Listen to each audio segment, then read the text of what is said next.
The distribution and consumption of news dates back over 4,000 years with the Egyptians, who were the first known people to use couriers to spread news of the pharaoh's decrees.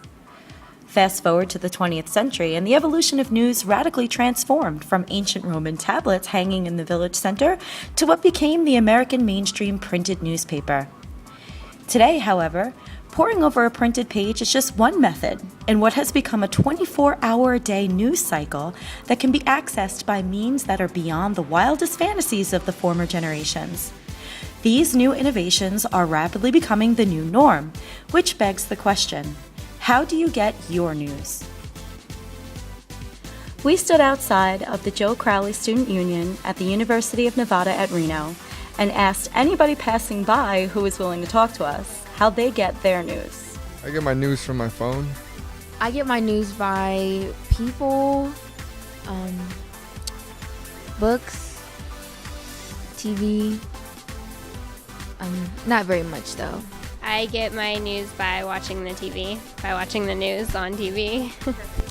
Pretty much social media, newspapers, magazines, word of mouth. Haven't had cable in years, so that's kind of how I get my news. All right. Normally, I get my news through the internet. Specifically, I like to go to yahoo.com, cnn.com. I check out Forbes every once in a while. I'm not really a big newspaper guy anymore. I used to be when I was younger, but no.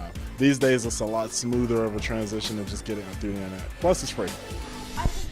I get my news by CNN. I get my news by the local news channels and also on my Yahoo page. You know, they got the nice little news stream, but honestly, that's about it. I get my news from TV, internet, and newspapers.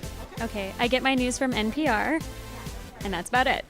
I get my news from various online sources like the New York Times and things like that. I don't really watch news on television. It's just I don't have access to television that often, so I use the internet. I get my news by asking my mom. For Tip News, this is Mary Donnelly.